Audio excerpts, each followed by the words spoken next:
प्रेमाने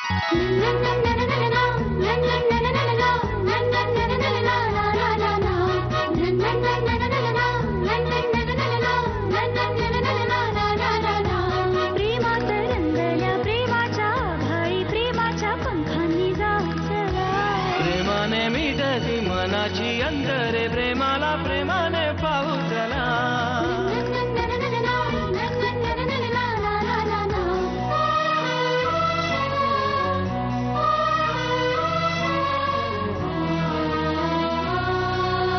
प्रेमाचा प्रवाही प्रेमाचे भोवारे प्रेमाची वादळे ती जळी.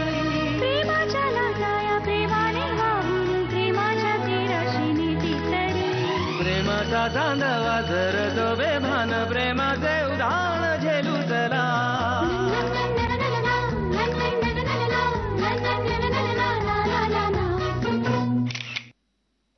मला मारा, तुम्हाला हवं तेव्हा माझे लाड करा मारा, लाड करा मारा, पण मला लहानाचं मोठं होऊ देऊ नका.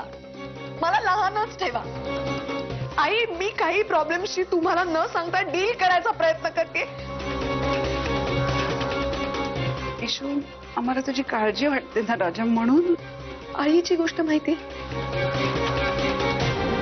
फुलपाखरू असतं ना, ते मोठं होण्याआधी त्याची एक आळी असते. एक विद्यार्थी परीक्षेच्या आधी त्या फुलपाखराच्या त्या आळीचा अंड बघत बसलेला असतो खूप वेळ कौतुकाने. ती आळी आटोकाट प्रयत्न करत असते अंड्यातून बाहेर यायचा.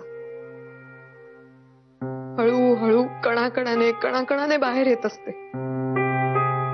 विद्यार्थी म्हणतो की अरे 3-4 तास झाले, आईचं आपलं नुसतं डोकंच बाहेर आलं. त्याला वाईट वाटायला लागतं. त्याला वाटायला लागतं की आपण ना त्या आळीला काहीतरी मदत केली पाहिजे. मग तो काय करतो, आपल्या हातात असलेल्या पेनाने ना त्या अंड्यावर असं मारायला लागतो. तडा जातो अंड्याला, आळी पटकन बाहेर येते. विद्यार्थ्याला वाटतं वा क्या बात आहे, आपण काय मदत केली आळीची. आळी बाहेर येते आणि लगेच मरते. का सांग? कारण ते कवच फोडून हळूहळू बाहेर पडायची जी ती आळी जो स्ट्रगल करत असते ना, त्याच्यात तिला जगण्याचं बळ मिळणार असतं पुढे. विद्यार्थ्याचा हेतू चांगलाच असतो, इंटेन्शन वाईट नसतो, उत्तमच असतो ग. पण चांगल्या हेतूने केलेल्या त्या मदतीमुळे त्या आईचा जीव जातो शेवटी. चांगल्या हेतूने केलेल्या मदतीमुळे मरू शकतो ग माणूस. आई, इशू, नको ग असं मरणाचं काहीतरी बोलूस. असं किती जग बघायचंय तुला बाळा. मला नाही बघायचंय आता काही. ते बघितलं ना तेवढं खूप झालं. आई, तुझी शपथ, मी रोज खूप मन लावून प्रॅक्टिस करते. मला क्लिअर आहे आता इथून की मला काय करायचंय, माझं ध्येय काय, माझा फोकस काय, मला क्लिअर आहे.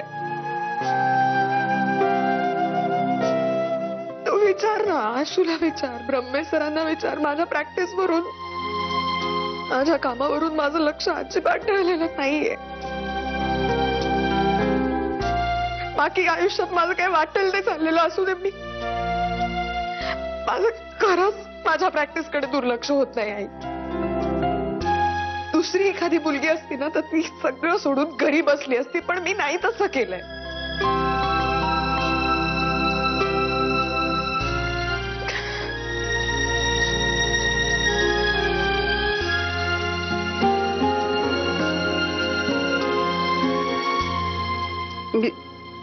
मी इथे राहू तुझ्याजवळ.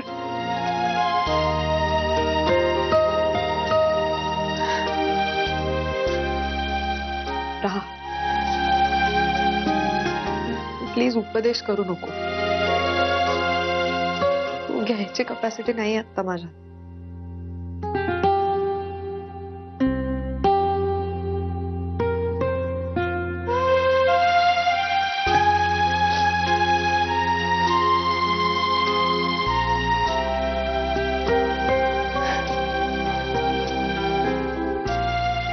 मी चालले ऑफिसला.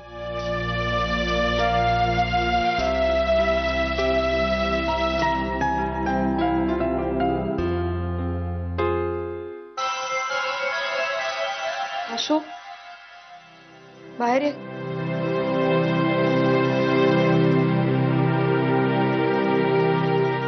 काय आई कधी आली? आत्ताच आल्या. तुमच्या बोलण्याचा आवाज ऐकू येत होता मला. अगं आल्या आणि लगेच रडायलाच लागल्या. मला कळेच ना काय झालंय ते. तू सांगितलं नाहीयेस ना तिला काही? नाही, मी काही सांगितलं नाही. विचारत होते मला, पण म्हटलं मला जे माहितीये ते सगळंच अर्धवट माहितीये, त्यापेक्षा तुम्ही ईशालाच विचारा म्हणून. गुड. तिला काही सांगायचं नाही. तू चल ऑफिसला आत्ताच चल. तिला राहू दे. आता अगं माझं काहीच आवरून झालं नाहीये. तूच सांग ना त्यांना काहीतरी. माझी खूप पंचायत होते ग. आणि असंही काही दिवसांनी मोठ्या बाबांना पण कळेलच ना. मला तर वाटतं त्यांना लवकरात लवकर कळावं. अशी नाचक्की होईल ना ओमची, त्याची प्रॅक्टिसच बंद पडेल. अश्विनी प्लीज. तुला कळत नाहीये का? डोक्यात प्रकाश नाही का पडत आहे? मला ओमच्या बदनामीमध्ये काडीचाही इंटरेस्ट नाहीये. आणि तू हे असं काहीतरी फालतू वागणार असशील ना तर आपला संबंध संपला. तुला माझ्या वागण्याचा त्रास होत असेल तर मी वेगळी जागा बघते. हे बघ, असल्या धमक्यांना मी घाबरत नाही बरं का. नाही, मला हे कळतंय की तुला राग येतोय, पण तुला तो कंट्रोल करता येत नाही. हो मान्य आहे मला. मी एक अत्यंत मूर्ख, बिंडोक आणि बेअक्कल मुलगी आहे. प्लीज एकच रिक्वेस्ट आहे की मला परत परत आठवण नका करून देऊ याची. आईला काही सांगणार नाहीयेस तू. तुला तुझ्या सोनूची शपथ. ईशा,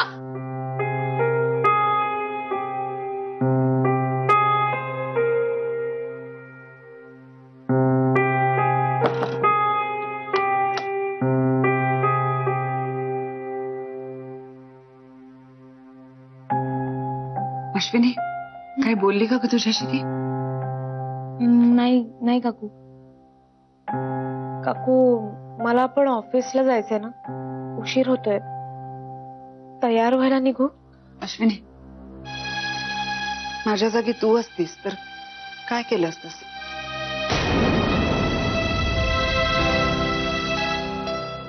काकू, अगं बाळा, काय रडायला काय झालं तुला? बस बस बरं इथे बस.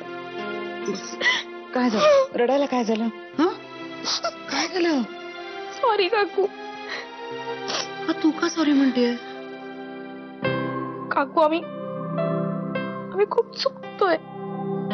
अगं तू तर काहीच बोलली नाहीयेस मला, मग तू का असं वेड्यासारखं सॉरी म्हणतेयस? नाही काकू, ईशा तुमच्याशी बोलत होती ना तेव्हा मला माझ्या आईची आठवण आली. मी पण असंच बोलते माझ्या आईला फाडफाड. तिला पण खूप वाईट वाटत असेल ना. आम्हाला सवय असते ग. पोटात असल्यापासून लाथा मारतच असता की तुम्ही. काकू, नका ना आणखी गिल्ट देऊ. नाही, गिल्ट नाही बाळा. मी मगाशी तुला म्हटलं की नाही, तुम्ही मुलं मोठी झालात ना की तुम्हाला आई वडिलांचा जाच वाटायला लागतं. खरं आहे की नाही? आम्ही विचारलेल्या प्रश्नांची चीड येते तुम्हाला लगेच, हो ना? आमचं इंटरव्हेन्शन तुम्हाला नको असतं, हो की नाही? मी ना अश्विनी हे सगळं मान्यच करून टाकलंय. मी आता तिला काहीच विचारणार नाही. तिला सांगायचं असेल तर ती सांगेल, नाही तर राहिला. आता आम्ही असं वागायला पाहिजे. खरं तर म्हणजे आमचा रोल असा असायला हवा की, तुला काय वाटतंय? ओके. किंवा आम्ही काय करावं अशी तुझी अपेक्षा आहे? ओके, तसं करूया. तुमच्या बाबतीतले ना कुठलेही निर्णय स्वतःहून घ्यायचे नाहीत असं ठरवून टाकलंय मी. प्लीज इतकं टोकाचं नका ना बोलू. अहो, ईशाने मला सांगितलं की तुम्हाला काही सांगू नकोस म्हणून. म्हणजे तुला माहितीये सगळं? काकू, म्हणजे असं ते नाही, तुला सांगायचं नसेल तर सांगू नकोस. मी काही तुला प्रेशराईज करणार नाही. आवडतो तुला जायचं ना? हो काकू, मी आवरते, पण तुम्ही वाईट नका वाटून घेऊ. हं, ऍक्च्युली ना ओम आणि ईशामध्ये बरंच काही घडलंय. अगं ते दिसतच आहे ना, तुमच्या चेहऱ्याकडे बघून दिसतच आहे ते. फक्त एवढंच वाटतं ना अश्विनी, की या सेन्सिटिव्ह काळामध्ये ना काही वेडं वाकडं घडू नये. नाही, असं नाही होणार, खरंच नाही होणार. ईशा तेवढी हुशार आहे ना, आणि मी आहे की तिच्या बरोबर. आवरू मी? हा.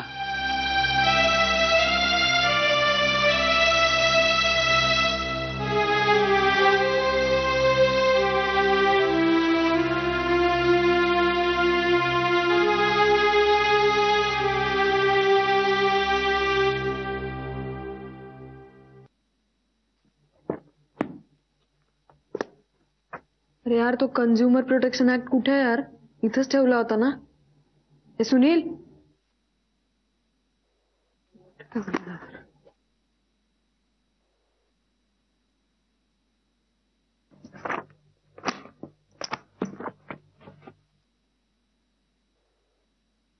अरे कुठे आहे ते?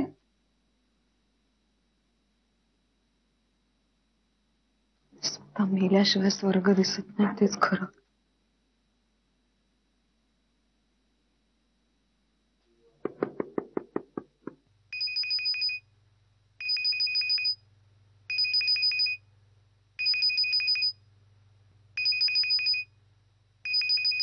आशू, तुझ्यासाठी फोन आहे ग, ईशाचा आहे.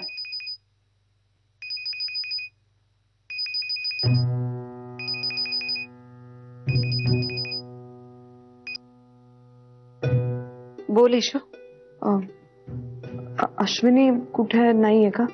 ती आवरती आहे ग, आता येईलच ऑफिस मध्ये. काय निरोप आहे का?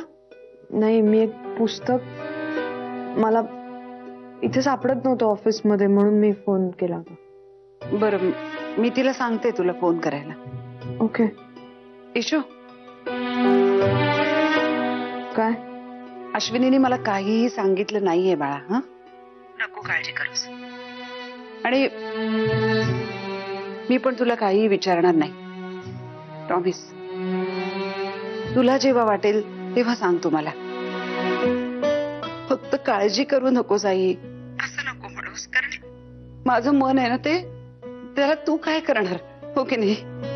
आणि हे बघ ईशू, तू अजिबात त्रास करून घ्यायचा नाहीस. हे बघ, ही फेज आहे बाळा, ही पासिंग फेज आहे. यातनं छान बाहेर पडशील तू, सगळं नीट होईल.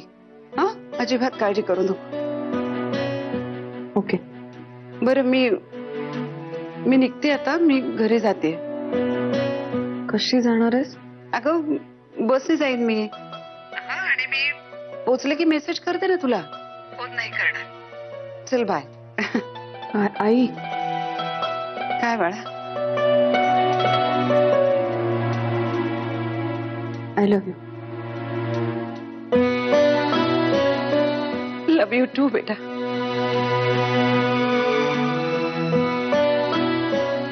चल बाय.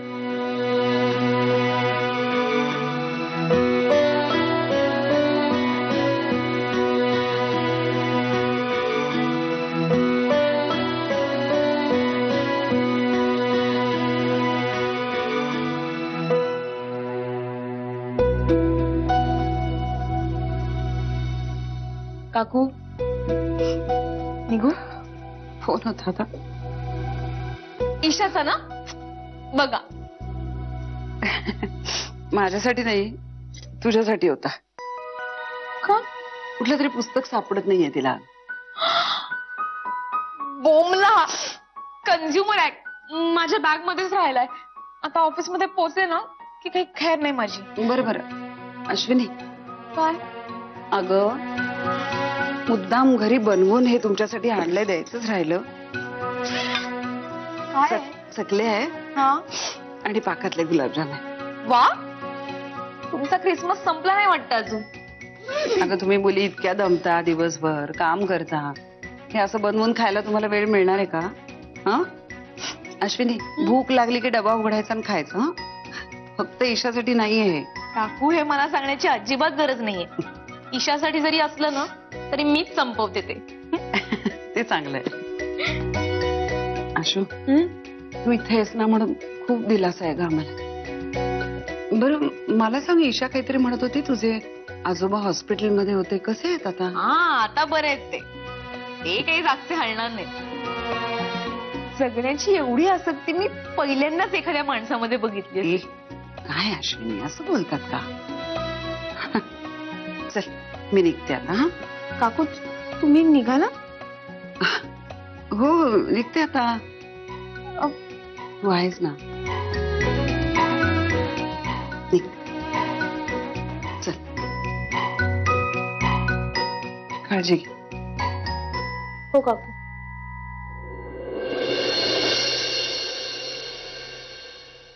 हे माझंही घर आहे. माझ्या घरी मी मला हवं तेव्हा येऊ शकते. हो मग तशीच मी आले. ओके.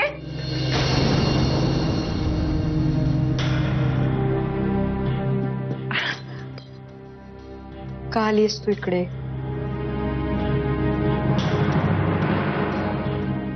पण आई, मी जर का एखादी गोष्ट तुम्हाला सांगत नाहीये तर मी ठरवलंय ती गोष्ट तुम्हाला सांगायची नाही म्हणून मी सांगत नाहीये. मला दरवेळेला का प्रेशराईज करता तुम्ही? आणि मग त्याच्यावरती मी काही बोलायला गेले ना की ते तुम्हाला पटत नाही, कारण ते तुम्हाला उद्धट वाटतं. ईशा एक मिनिट, तू तर बोलूच नकोस. नाही विचारलं तिला खोदून खोदून? विचारलं की नाही ईशा का अशी वागते? विचारलं की नाही?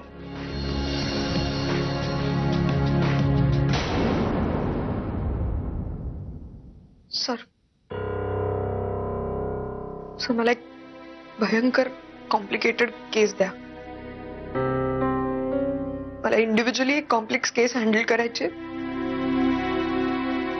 आणि मला एक अशी केस हवी आहे जी खरं तर वीक आहे, पण मी तुम्हाला कोर्टात फेवरेबल ऑर्डर मिळवून दाखवतो.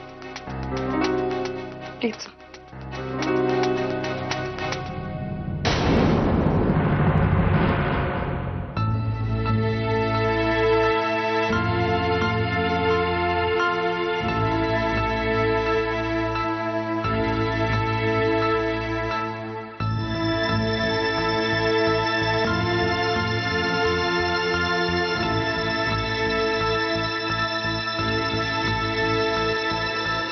ती ईशाची मैत्रीण भेटली होती मला अश्विनी. तुम्हाला कळत नाही का मला तो विषय नकोय म्हणून?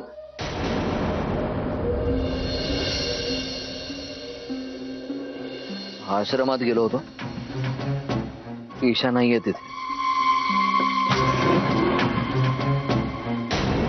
मी तुझ्याशी बोलतोय ओम. मी तुझ्याशी बोलतोय तुला कळत नाहीये? काही गोष्टी अवॉइड करण्याचा प्रयत्न करतोय ना मी. तुम्हाला ते जमत नसेल ना तर मला तुम्हाला अवॉइड करायला लागेल.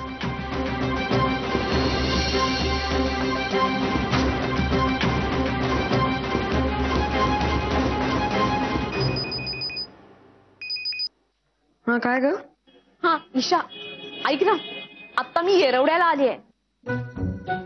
गुड. तुला गरज होतीच तिथे ऍडमिट व्हायची. Very funny. आता ऐक, मी ना आता त्या कार्यकरांना भेटले. अगं कोण कार्यकर? अगं ते नाही का, तो ओमचा काका नाही का, रणजित काका, त्याच्या 138च्या मॅटर मधले कंप्लेनंट. अगं त्यांचा पत्ता मी शोधून काढला. अगं ईशा, त्यांचा नाही का चेक बाउन्स झाला मोठ्या रकमेचा. सगळी इन्फॉर्मेशन काढली. रणजित काका त्याला कसा भेटला, त्यांनी कसं फसवलं त्याला, सगळं सगळं. आणि याच मॅटरच्या संदर्भात मी आता आणखी एका माणसाला भेटणार आहे. Be careful Ashwini.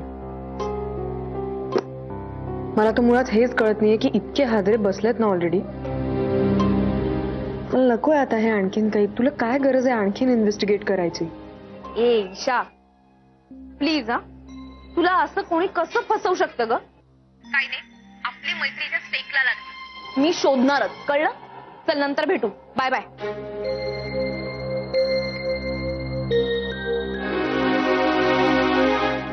हो तर बाबा आज लवकर घरी येणारच. मग आपण फिरायला जाणार.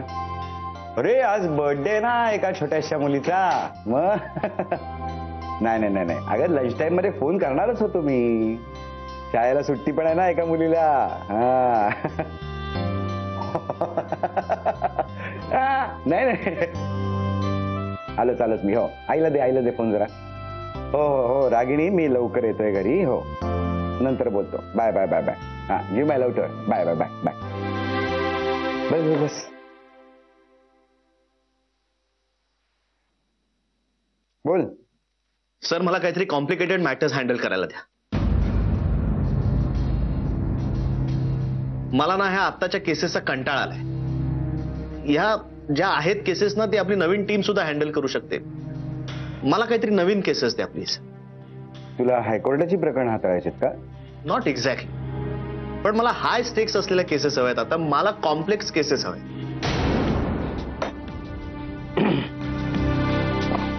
घे. फॅमिली मॅटर आहे, खूप कंटिन्युअस आहेत केसमध्ये. आधी बेंद्रे वकिलांकडे होती ही केस, पण I think client is not happy with him, so त्यांचं नो ऑब्जेक्शन घेऊन आपल्याकडे आले. आता आपण फिर्यादीच्या बाजूने आहोत. नवऱ्याबरोबर खूप इश्यूज आहेत त्यांचे. आय डोंट थिंक कॉम्प्रोमाइजेसची काही शक्यता आहे. मी त्या बाईंना तशी कल्पनाही दिलेली आहे. बघ सर, ही केस मला एंटायरली हँडल करू द्या आणि या बाबतीतले सगळे निर्णय मला घेण्याची परवानगी द्या. हो, पण ऍक्च्युली ओम, त्या बाईंचं म्हणणं असं आहे की हे मॅटर मी बघावं. सॉरी सर, मग तुम्ही मला दुसरं मॅटर. अरे एवढं ऑफेंड होऊ नकोस.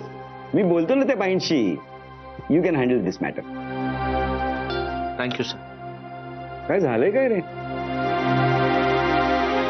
सर मला ह्याला बिझी ठेवायचं, थकवायचंय मला त्याला.